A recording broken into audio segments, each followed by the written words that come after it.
We're coming towards the end of the forensic psychology topic now, and so it's time to turn our attention more towards how we actually deal with criminal behaviour.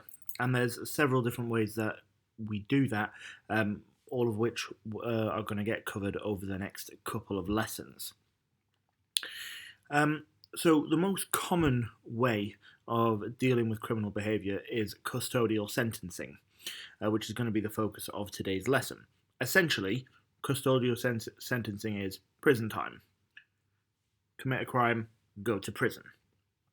Now, if you actually ask people in the UK, most people want to see harsher sentencing, more people go into prison, and actually tougher conditions in prison as well, because a lot of people are of the opinion that prison isn't actually that tough for the people that are in there.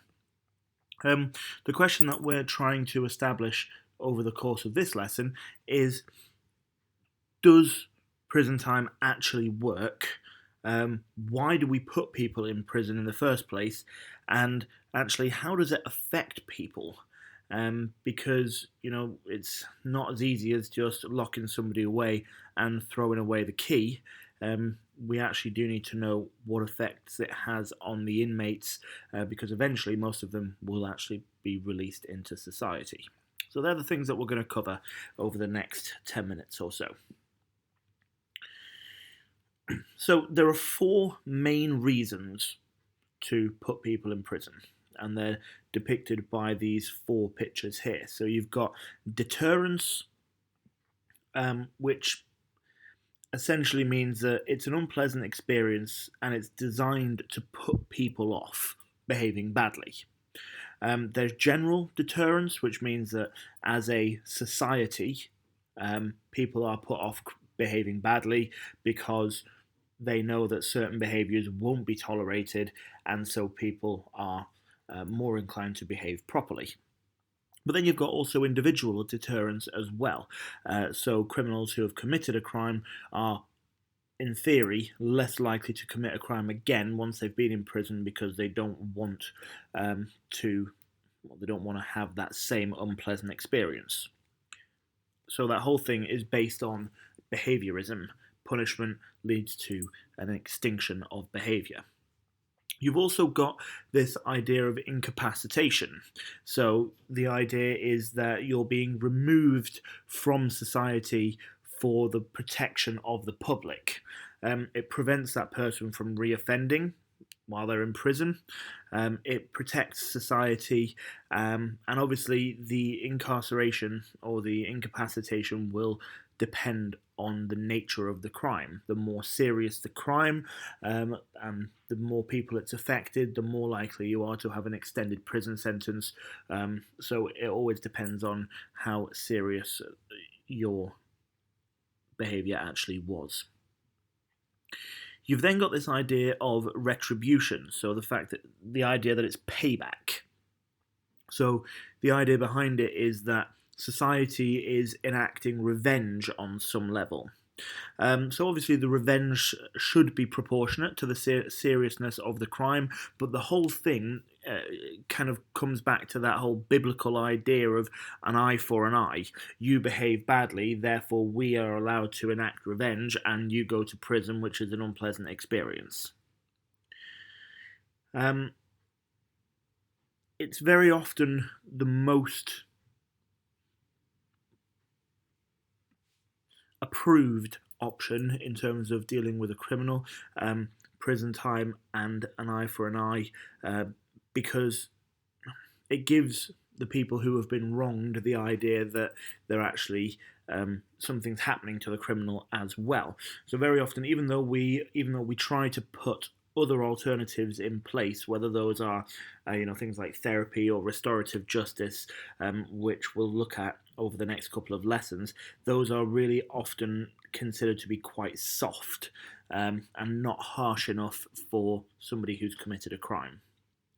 And then the final reason we put people in prison, and often actually one of the most important ones as well, is rehabilitation. So the idea that actually while people are in prison they get the opportunity to learn a skill, they get the opportunity to deal with certain issues that they might have. So they might have access to treatment and counselling and training, and it also gives them the idea to think about their behaviour in the hope that they won't do that again because they realise that what they did was wrong. So when offenders leave prison, they should actually be better adjusted and be ready to take their place in society, having learnt not only their lesson but also a new skill or something that will help them to be an upstanding member of the society when they leave. Okay, so those are your four there: deterrence, incapacitation, and retribution. Obviously, just rewind the video if you need to hear me talking about those again. So those are the reasons why we put people in prison. The idea is now, of course, we need to think about what are the psychological effects of putting people in prison as well, because it's not just a different place to live for a certain amount of time. It isn't a particularly pleasant experience, and so we do look at, do we have to put people into prison because actually the psychological effects aren't great. For example, there are huge levels of suicide rates, self-harm, self-mutilation, and psychological disturbance in people in prison. So, on a mental health side of things, prison doesn't have a great impact on people's psychological well-being. And that isn't just when they're in the prison either. So studies have found as well that prisoners who are released from prison actually suffer the after effects of that stressful environment when they come out, which means, again, they may suffer from things like anxiety, stress, and depression as well. So all in all, it doesn't have a great impact on your psychological well-being. Also, you've got this problem of institutionalization. So prisoners, particularly long-term prisoners, have gotten used to the norms and the routines of prison life. And that means that when they get to the point where they can be released, they might actually struggle or not be able to at all adapt to life outside the prison because of how used to the life on the inside they've gotten in their time whilst they've been incarcerated, which is also a problem, particularly if you bear in mind that one of the reasons we put people in prison is rehabilitation, which means that actually they should be better adjusted when they actually leave. And the final thing is something known as prisonization, which means that while prisoners are behind bars, they tend to adopt a little bit of an inmate code. That means that behaviours that are unacceptable on the outside might actually be encouraged on the inside. And that means that when they come to be released into prison, they're still going to have that mindset of the behaviours that they learnt on the inside and may then actually carry out those behaviours when they're released, which obviously is not going to lead to very positive outcomes. Okay, so there you have them. You've got stress and depression, institutionalization, and prisonization. All are psychological effects of custodial sentencing, and all are not great. And then finally as well, you've got this problem of recidivism, which essentially means reoffending.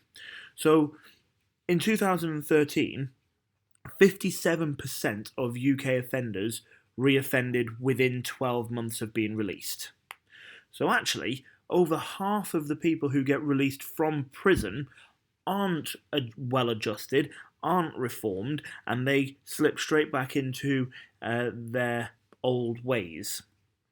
Whether that's the fault of the prison system or not, they're not doing their job, or the prison isn't working for those people. The prison system, the justice system, you could even argue, has failed them because they should come back out and be rehabilitated and reformed. In 2007, 14 institutions actually reported a 70% reoffending rate within 12 months. The UK and the US have some of the highest levels of reoffending in the world, and it's unclear as to why that is. For example, if you compare UK and US stats to stats, for example, in Norway, you'll find that Norway actually have half the levels of reoffending that the UK does.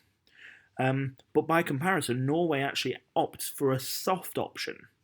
According to the critics, they call it soft. But what that actually means is that Norway opts for a very open justice system. They focus very, very heavily on rehabilitation and skill development as well. So it's not as strict, it's not as closed off in terms of what you can do and what you can't do, particularly when compared to the American system, but also when you compare to ours as well. So maybe that focus on rehabilitation has got something to do with, the way they run their prisons and how different it is to how we run them in the UK. For a little bit of an idea of what a Norwegian prison system actually looks like, follow the link on the next slide, or type it into your browser when you see it, and watch the short YouTube clip on what it actually is like. That might give you a little bit of an idea as to what the differences are. So there's the URL. Of course, if you can't be bothered to type it in, then you can, of course, just go to YouTube and Google the Norden. Search for the Norden, and that should bring up the clip. It's about 6 minutes long, and it's all about Norwegian prison systems and an American correctional officer who goes round them to have a little look to draw comparisons between the two systems. It's fairly easy to find, so either way, have a little look, and that might give you a little bit of an idea of what the differences are. And that's the end. Thank you.